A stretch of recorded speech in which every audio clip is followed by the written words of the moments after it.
Hoje temos como alvo estudarmos os versos 14 a 23 do capítulo 6 dessa carta de Paulo aos Romanos. Nós continuamos assim na sessão que fala sobre santificação.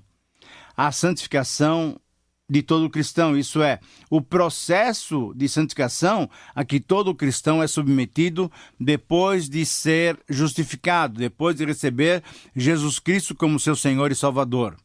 Nós tínhamos refletido sobre a salvação do pecador e agora nós estamos refletindo sobre a santificação do crente. Veja que mudamos de pecador para cristãos. Nós temos visto que a santificação tem vários sentidos. Tem o sentido potencial, que é aquela santificação que nos é imputada. Pois, estando nós em Cristo, a sua santificação nos é imputada, nos é transferida. Cristo é o cabeça da raça espiritual.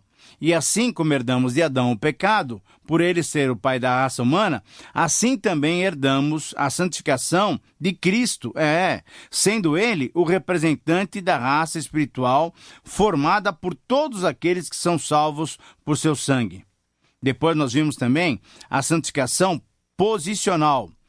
Essa santificação posicional é aquela que cada um de nós recebemos quando somos declarados justificados diante de Deus pela fé no Senhor Jesus Cristo. Nós somos declarados justos quando cremos em Cristo, quando a nossa culpa é removida. Entretanto, mesmo que o pecado da antiga natureza ainda não tenha sido removido, Deus quer que vivamos no poder da nova natureza. Por isso, nós fomos sepultados em Cristo e fomos ressuscitados com Cristo. Hoje, então, nós vamos refletir sobre a santificação prática. Então, como título para esse parágrafo, eu quero sugerir a seguinte pergunta: ser escravo e obedecer a quem? Eu repito o título, que é uma pergunta para os versículos 14 a 23 do capítulo 6 de Romanos. Ser escravo e obedecer a quem? Ora, depois de fazer na primeira parte desse capítulo, nos versículos 1 até 14, a refutação das acusações levantadas contra si, tanto pelos legalistas quanto pelos antinomianos, o apóstolo Paulo desenvolve, nessa segunda parte, uma argumentação ainda mais contundente para esclarecer de uma vez por todas a sua afirmação. Lá do capítulo 5, versículo 20, em que ele diz: onde abundou o pecado, superabundou a graça. Para isso, Paulo se utiliza da relação escravo-senhor, que expressa a lealdade exclusiva do cristão a Cristo. Paulo, então, define a sua posição teológica. Numa leitura mais geral, superficial, pode parecer que há a repetição dos argumentos nos dois parágrafos, isso é, no capítulo 6, 1 até 13, 1 até 14, e no capítulo 6, do capítulo 6, 14 até 23. Pode parecer que é repetição, mas quando se detém um pouco mais no estudo dessas palavras, nós percebemos duas mudanças significativas. Em primeiro lugar, no parágrafo inicial, a ilustração de mortos para o pecado e vivos para Deus, no versículo 11, muda nesse parágrafo para libertos do pecado e escravos de Deus, no versículo 22. E em segundo lugar, no parágrafo inicial, a atitude passiva, isso é, fomos unidos com Cristo pelo batismo, nos versos 3 a 5, muda nesse parágrafo para uma atitude positiva, ativa, que está expressa no versículo 19. Oferecei os vossos membros para servirem à justiça para a santificação. Então, nos dois parágrafos, afirma-se que o cristão não pode mais pecar. Versículo 2 e versículo 15. Quando se compara, então, os dois parágrafos que compõem-se todo o capítulo, percebe-se um paralelo interessantíssimo. Um autor renomado, muito conhecido por todos, John Stott, menciona esse paralelo. Os detalhes desse paralelismo são vistos através das seguintes colocações. Primeiro, Ambos parágrafos exaltam a graça divina, mostrando-a superabundante e o ambiente da nova vida do cristão. Ambos os parágrafos apresentam, em forma de pergunta, a relação entre graça e pecado. Ambos os parágrafos reagem com veemência à ideia de que a graça nos leva ao pecado. E ambos os parágrafos demonstram a incoerência da acusação, mostrando que, uma vez na nova posição, o cristão não deve, na verdade, não pode retroceder. E, finalmente, ambos os parágrafos mostram Paulo questionando os acusadores, demonstrando a clara descontinuidade entre a antiga forma de viver e a nova vida em Cristo Jesus. Então, nesse estudo, Paulo mostra como a graça divina conduz o cristão à novidade de vida. Usando o exemplo do relacionamento do escravo e do Senhor, ele afirma: é dever de todo cristão, por estar em Cristo, oferecer-se obediente ao Senhor Jesus, sabendo que o escravo deve em tudo obedecer ao seu Senhor. Eu quero repetir essa frase que, para mim, ela significa a síntese dos versículos 14 a 23 do livro de Paulo aos Romanos, capítulo 6. É dever de todo cristão, por estar em Cristo, oferecer-se obediente ao Senhor Jesus, sabendo que o escravo deve em tudo obedecer ao seu Senhor. Nós vamos encontrar aqui várias considerações sobre essa relação escravo-senhor. Em primeiro lugar, a primeira consideração a ser feita refere-se à pergunta desafiadora: e daí? Havemos de pecar porque não estamos mais debaixo da lei e sim da graça? Versículo 15. A aplicação é prática. A pergunta, e daí, é uma pergunta que se faz quando se quer aplicar à vida a afirmação feita. A acusação que se fazia ao apóstolo Paulo estava baseada nessa falsa interpretação. Veja só como os hereges pensavam.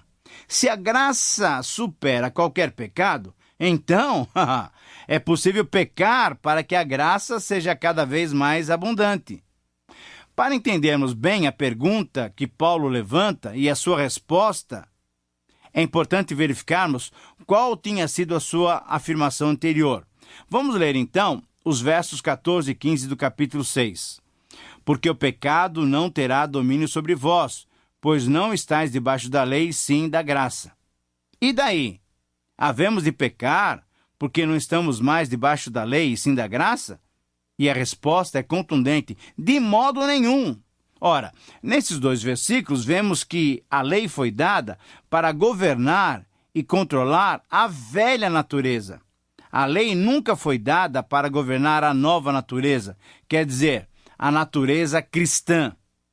A natureza que adquirimos por sermos justificados em Cristo. A nova natureza é para ser governada por Cristo, pela lei de Cristo, isto é, pela lei do amor. A nova natureza vai ser apresentada a Cristo. É Cristo seu juiz. O crente precisa viver em Cristo hoje, sob a lei da graça, sob a lei do amor, e não debaixo da lei de Moisés, que tinha o objetivo de governar a velha natureza. Uma segunda consideração se faz referente ao preceito definido. Versículo 15. De modo nenhum. Essa palavra é uma resposta dura e contundente de Paulo aos seus acusadores. A resposta é como um mandamento, como um preceito normativo. De modo nenhum. A resposta tem como base a nossa união com Cristo, já considerada nos primeiros 14 versículos desse capítulo. Portanto, no versículo 15, temos a pergunta já feita no versículo 1. No versículo 2, ela já tinha também sido respondida. E a resposta é a mesma que já foi dada. De forma alguma, de jeito nenhum. Nós não podemos pecar. Essa é a resposta que já tinha sido dada. Nós que estamos debaixo da graça, não podemos pecar. O apóstolo Paulo mostrou nos primeiros 14 versículos desse capítulo que já estamos unidos com Cristo e o método de Deus é o método da santificação pela fé. Da mesma forma como somos justificados pela fé, da mesma maneira como fomos justificados pela fé, também nós somos santificados pela fé. Olha só, a graça tem um objetivo muito elevado, que é a justificação e também a santificação, mas todas as duas através da fé. Por isso, em terceiro lugar, uma outra consideração que devemos fazer, se faz essa consideração referente ao princípio: a obediência conduz à escravidão. E esse versículo é o 16. O auto-oferecimento leva à obediência. Torna-se escravo de quem se obedece. Entenda bem isso. Paulo continua respondendo ao seu interlocutor imaginário. Ele diz que, para qualquer ser humano, não existe algo como uma liberdade completa, geral e irrestrita. Não, nós não estamos livres dos poderes que disputam a nossa lealdade. A situação de todo ser humano depois do Éden é definir o que faremos em nossas vidas. Ou faremos o bem ou faremos o mal. Nos dois casos, nos tornaremos escravos, servos. O auto-oferecimento leva-nos à obediência, leva-nos a nos tornar servos, a nos tornar escravos de quem obedecemos, de quem escolhemos. Ou serviremos ao pecado que nos impele para o mal, ou serviremos a Deus que nos impele a uma vida de justiça pela ação do Espírito Santo. Esse é o princípio que rege a vida de cada ser humano. Esse é o princípio que rege a sua vida e a minha vida. Então, em quarto lugar, uma outra consideração se faz referente à prática. A conversão implica numa troca de escravidão. Versículos 17 e 18. Os cristãos eram escravos do pecado. Os cristãos agora passaram a obedecer de coração a doutrina ensinada, a nova vida. Embora a figura da relação escravo-senhor não expresse a liberdade que o cristão tem em Cristo, ela serve para descrever a lealdade exclusiva que o cristão deve para Cristo. Por quê? Porque Cristo libertou do pecado. Os cristãos foram libertados do pecado. Os cristãos foram feitos escravos da justiça.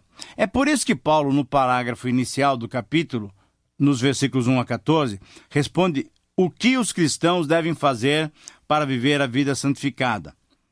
Paulo diz, entre os pontos que já mencionamos, que cada um de nós que está em Cristo, primeiro, não deve ignorar que já foi morto com Cristo, que já foi sepultado no seu batismo.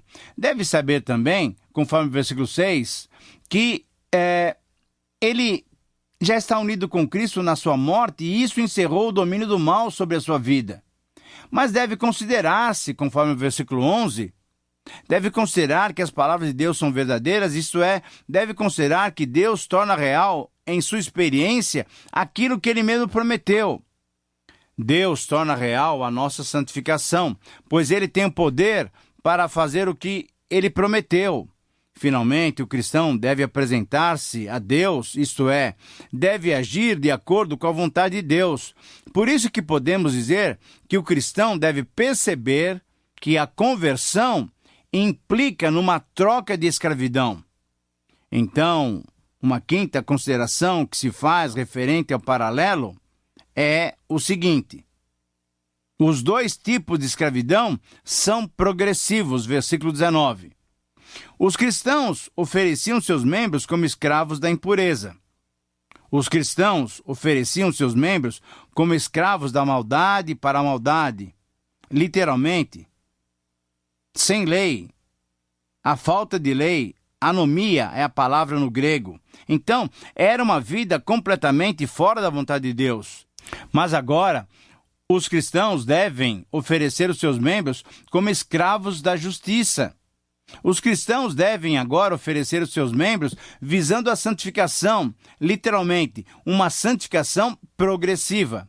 Quando o apóstolo Paulo diz falo como homem, logicamente não está querendo dizer que não estivesse falando divinamente inspirado. O que Paulo estava querendo dizer é que ele estava falando numa linguagem humana, falando sobre coisas humanas, coisas que eram bem conhecidas de todos os homens da época. É que muitas vezes transformamos as coisas fáceis em difíceis. Porém, o poder e a sabedoria divina transformam as coisas difíceis em fáceis. E isso é bastante verdadeiro quando se trata de vivermos e desenvolvermos a nossa vida cristã. Alguns cristãos oram desesperadamente para terem forças. Outros enfatizam o compromisso com Cristo. Outros, então, o compromisso com a igreja. Alguns lutam para conhecer os mandamentos e as leis de Deus para depois então segui-los. Outros entendem que devem se fortalecer através da leitura da Bíblia, mas Paulo nos lembra que para a progressão, para o desenvolvimento da santificação, para o desenvolvimento da vida cristã, para termos uma vida harmoniosa com Jesus Cristo, nos é necessário somente e exclusivamente a fé. O que eu e você precisamos para o progresso da nossa vida, para a nossa santificação, é da fé. Fé e confiança plena no próprio Senhor Jesus Cristo. Então, ao invés de oferecer os nossos membros como instrumentos da maldade para a maldade, você deve oferecer os seus membros visando a santificação, isto é, você deve oferecer os seus membros para servirem a justiça para a santificação, conforme nós lemos no versículo 19. É motivo, então, de darmos graças a Deus, porque antes éramos servos, escravos do pecado para fazer a vontade da carne e da velha natureza. Agora, em Cristo, nós somos servos de Cristo para obedecermos de coração ao Senhor, o que significa ser livre, verdadeiramente livre. Parece paradoxal se dizer que obedecemos a Cristo para ser livres. Mas, embora pareça paradoxal, essa é uma verdade que nenhum crente pode negar, pois faz parte da nossa própria experiência, da sua própria experiência. É só quando temos uma nova natureza que podemos obedecer a Cristo, é que podemos colocar os nossos membros a serviço da justiça, é que aí então nós nos sentimos completamente livres, completamente libertos. Uma outra consideração que se faz necessário, se faz referente ao paradoxo. A liberdade é escravidão. Esse é um paradoxo. Mas eu vou mais além. E a escravidão é liberdade. Versículos 20 a 22. Os cristãos, quando anteriormente eram escravos do pecado, estavam isentos em relação à justiça. Isso é, estavam livres da justiça. Agora, os cristãos, libertos do pecado, são transformados em escravos de Deus. Em resumo, de um modo geral, o apóstolo Paulo está dizendo que devemos viver de 3 modos diferentes. Quer dizer, na verdade é o seguinte, as pessoas vivem de 3 modos diferentes. Isso é, todos nós vivemos de uma dessas 3 maneiras. A primeira forma é viver de acordo da maneira legalista, de acordo com a letra da lei. A segunda forma é viver uma vida de libertinagem, confundindo graça com a possibilidade de pecar. Mas a terceira maneira de viver é a vida da liberdade, de libertos, isso é, viver de maneira responsável, libertos por Cristo, porém servindo a Cristo. No verso 21, o apóstolo pergunta, naquele tempo, que resultados colhestes? E ele mesmo responde, somente as coisas de que agora vos envergonhais, porque o fim delas é morte. É paradoxal perceber que a liberdade é escravidão e a escravidão é liberdade, mas aquilo que o homem incrédulo considera como sendo uma coisa boa, o homem crente, aquele que é convertido, aquele que é salvo, aquele que tem comunhão com Deus, considera mal e desnecessário. Tudo isso que tanto agrada ao homem sem Cristo, como consciência má, como coisa vergonhosa, é completamente desprezível ao cristão. ao homem renascido em Cristo. Nós estamos nos referindo à prática de certos pecados, pecados que tanto agradam aos homens do mundo, aos homens incrédulos, mas quanto aos cristãos são plenamente reprováveis. O cristão valoriza as coisas espirituais e condena as coisas pecaminosas. O cristão passa a viver uma vida completamente diferente. Ele agora tem novas ideias e novos ideais, porque ele tem uma natureza nova, ele tem uma mentalidade nova. E, finalmente, chegamos a uma sétima consideração que se faz referente ao produto, isso é, a escravidão ao pecado gera morte. E a escravidão a Cristo? Essa gera vida. O produto, isso é, o resultado da escravidão anterior, são coisas que envergonham. O produto, o salário da escravidão anteriormente, é a morte. O produto da escravidão a Deus objetiva a santificação. E o dom gratuito da escravidão a Deus é a vida eterna em Jesus Cristo nosso Senhor. Antes nós éramos servos do pecado, agora nós somos servos de Deus. Antes o resultado era a morte, agora o resultado é a vida eterna. Antes servíamos ao pecado, agora servimos à santidade e à justiça. Antes o salário era a morte, agora o pagamento, o dom gratuito é a vida eterna. Como é que você encara esse assunto? Que resultado você está esperando? Vida com Cristo ou morte com pecado? Paulo está nos advertindo que se escolhermos o pecado, Deus nos condenará.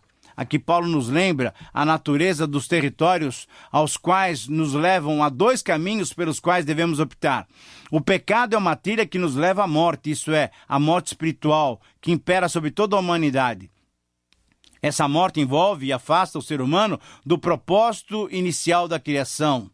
O ser humano que foi criado para o relacionamento com Deus, para a bondade, para a alegria, perdeu tudo isso porque o salário do pecado é a morte. Mas quando escolhemos o caminho da fé, no dom gratuito de Deus, então escolhemos como resultado a vida eterna. Ao escolhermos sermos servos da justiça, então escolhemos colocar os nossos membros disponíveis e obedientes à justiça. Ao invés de recebermos condenação, vamos receber a vida eterna e vamos receber a eterna existência na presença de Deus. Querido amigo, eu espero que você faça esta segunda opção. Escolha a vida eterna. Que o Senhor te abençoe. Espero encontrá-lo no nosso próximo programa. Um grande abraço e até lá.